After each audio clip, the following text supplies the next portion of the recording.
Well, since 1970. I went to Nigeria in 70. Okay. If you please like to just give me a bit of insight that you gave me earlier on with regard to Nigeria and the whole politics and the issues that we're having today. It'd be really interesting to get an angle from you on what exactly happened. Well, for me, the problem today, wow, it goes back to the Muslim conquest of the north with Usman Dan Fodio and the Fulani Hausa conquest of the north, and the north becomes Muslim. And when the British colonized the north in 1900, what do we, the British, do? We very cleverly rule with a few hundred district officers through the Muslim emirs. It was the best thing that ever happened to Islam in Nigeria, because before then, if you were a Muslim, you went, say, to the Tiv area, what would happen? You'd be dead.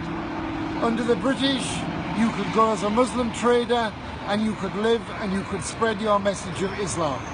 So the British enabled Islam to spread in Nigeria, and the British stopped the spread of Christianity because Lugard kept missionaries out of the north. He only let missionaries go to the parts that were not under Muslim rule, like the Jos Plateau. So the Christian church in the Middle Belt thrived in areas that had never been conquered by the House of Fulani. Why are there huge areas of the north of Nigeria depopulated today? The answer is jihad.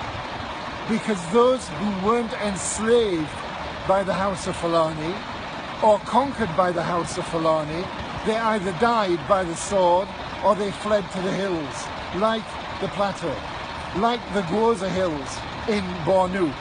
And in those hills, when I was there in the 1970s, there were no Muslims, none whatsoever.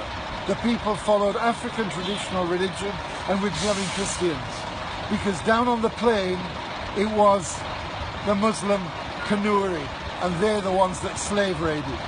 So what's going on today in the Middle Belt? It's nothing to do with herdsmen and farmers. It's nothing to do with Muslim herdsmen, nomadic Fulani and settled Christian farmers. No, and it's certainly nothing to do with climate change driving out the Fulani. This is quite simply jihad. This is just an extension of Usman Dan Fodio's jihad by other means. But nobody in England dare call it jihad because they're all shit scared of being called Islamophobic. Well, I'm not. I don't hate any Muslims, but I think Islam is of the devil and it has to rule, and it must rule Nigeria. Islam a religion of peace? Don't make me laugh. Where is Islam a religion of peace? Where Islam rules. Where it doesn't, that is the region of war. That is Islamic theology. That's what this is. So those who are for violent jihad, in my view, they have the historic pedigree in Islam. They're the Salafists. Now, Islam is a broad church. Islam encompasses all lots of people. Most Muslims are not terrorists.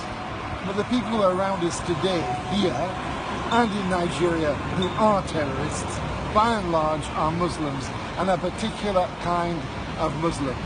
They are violent Wahhabi Salafists. When I say that, I won't have some idiot accusing me of Islamophobia. They should credit me with a little knowledge of Islam, its history and theology. This isn't about Muslims versus Christians. It's about Islam must rule, Islam must triumph. And that's the case in Nigeria, and it's the case here too. Except here they can be a bit quieter about it.